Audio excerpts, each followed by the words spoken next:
This is Dolynny TV, ladies and gentlemen. Good afternoon. If you're tuning in from Alberta, you can see that sunlight. It is so bright. It is so hot. It is so beautiful outside today.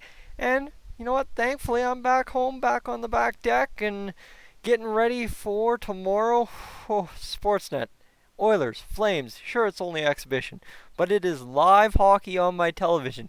And as you can see, I don't know if you can see, I'm sporting baseball gear. That we've been watching that. But more importantly, I've been up in Cold Lake since last Wednesday, fishing for 3 days, a wedding, a bachelor party, a gift opening, visiting with my best friend, and well, also visiting my family up there. So, you know what? A busy week indeed. Got some videos out. The Seattle Kraken officially named.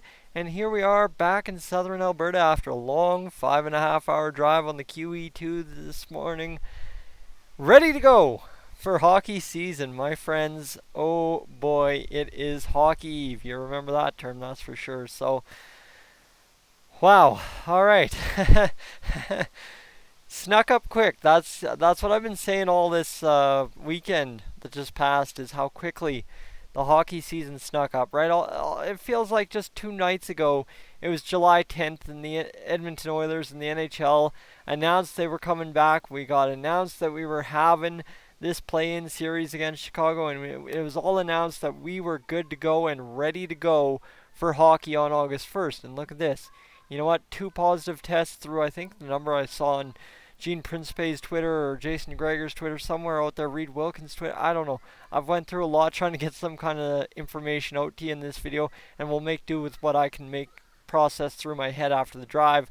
But 6,800 tests is the number I've seen through phase 3, and we had a total of 2 positive COVID tests in those tests for the team. So that's very, very welcome news, considering the numbers across the world, right? That's kind of the thing.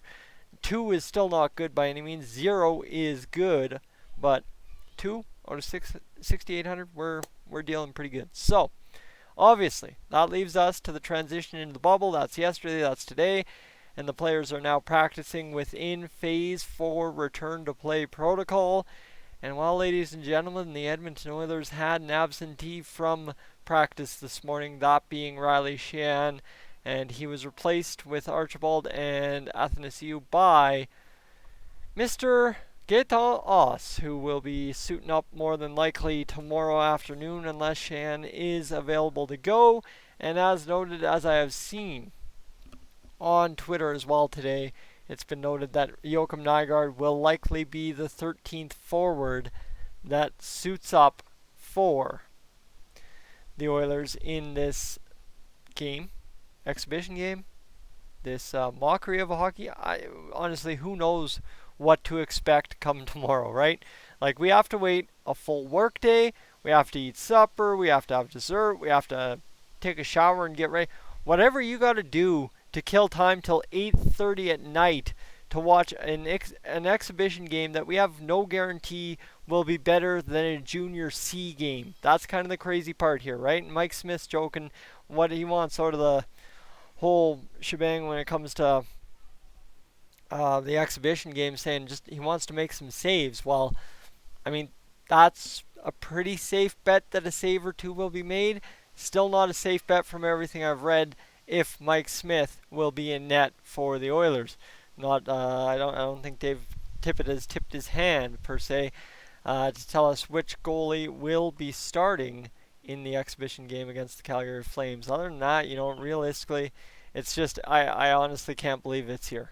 I can't believe the playoffs are here, right? We get the exhibition game, we get a couple practice days, and then we are full go August 1st all the way until the first week of October when we lift the Stanley Cup and Connor McDavid becomes an NHL champion for the first time.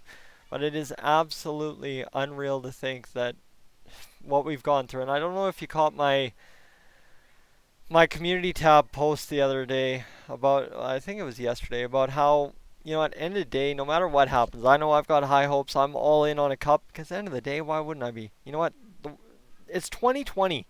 crazier things have already happened in 2020 than the Edmonton Oilers possibly winning a Stanley Cup. That's my end of the day. When somebody says there's no way the Oilers win the Stanley Cup, I say, did you expect the world to end in March? And they say, fair point, and move on, and that's good to go. So I know I've got high hopes, but no matter what happens at the end of the day for the Edmonton Oilers and the NHL, and the fact that this thing gets underway is just an incredible kind of achievement, right? They achieved something beautiful here, and the fact that the NHL, the NBA doing the bubble atmosphere, the NBA leading the way on the bubble now, the NHL transitioning to their bubble, have done very well on controlling the situation. And I mean, ladies and gentlemen, you and I all know that you go out your front door, you nor I can control the situation. That's the crazy part. So an organization, a business like the NHL that has as many people involved as they do and as many partners, right? You think the city of Edmonton, Rogers Place, the Oilers Entertainment, there are so many partners, and same thing over in Toronto to make this happen. And the fact that we are 30 hours, let me put it into hours for you. We're not even days, we're 30 hours away from the NHL returning live to your TV set, returning live to my TV set, and here we are in a totally messed up world. End of the day, right? This is normal is not the word to use on this, so I won't use it. And you know what? We're getting our hockey back. That goes without saying. The risk, the sacrifice, everything that the players and those people within the bubble are putting in to make this happen. You cannot understate how absolutely insane what the players are giving up, what the players are risking, what anybody involved in this whole venture coming back to play hockey is doing. How insane it is. You can't. So, you know what? That's why I say no matter what happens, we just have to be grateful. End of the day. And like I said, I am full in on a cup, but that does not mean when or if we lose that I am not going to sit here and say I didn't enjoy every second of what happened, because how can you not? We March 12th, we had the NHL, a playoff run for the Oilers, taken away. Absolutely just wiped, right? The whole season canceled, like everything done. The world came to a stop for a lot of people. And this is kind of the hard part for me, because I worked through this entire thing and I continue to work through this entire thing. But a lot of people spent a lot of time not knowing what comes next, where do I go now, how do I move forward. And here we are, a little bit of semblance for us all, right? That's the beauty of sports is so unifying amongst everybody, right? Obviously, you can have fans, and as you see on the live streams, fans from the Philippines, fans from Australia, New Zealand, fans from all the way across in the Netherlands and Germany and across the world, right? It's absolutely insane to see everybody unify across the hockey landscape. And you know what? That's one thing that we have to bring us closer together once again, because a lot of us have gotten far apart during this whole thing. And sports, hockey in particular, is one thing that it don't matter where you stand, where I stand, what I believe, what you believe. We believe in the Edmonton Oilers, and hopefully, this is going to probably be asking too much, but hopefully we all believe that the Edmonton Oilers can pull off what some people, myself probably included, would have called impossible back on October 2nd, 2019, and win the 2020 Stanley Cup. Ladies and gentlemen, it's Hockey Eve. Go enjoy your summer. That's why I'm out here. I'm not in the house.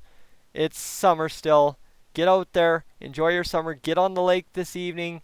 Get home. Spend it with your kids. Spend it with your parents. Spend it however you would normally spend your best days of summer. As I said right off the top, joking about the sun, is, guys, it is the hottest day of the year across Alberta today. Get out there. Enjoy it.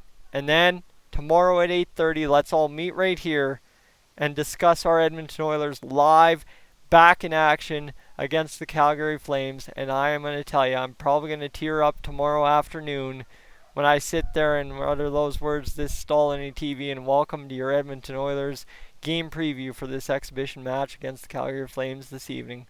Ladies and gentlemen, I'm Tyson, this Dolynny TV. It's been an incredible journey. It comes to an end tomorrow, and we start a whole other one tomorrow. I will catch you then, unless something else comes up. I am up on out of here.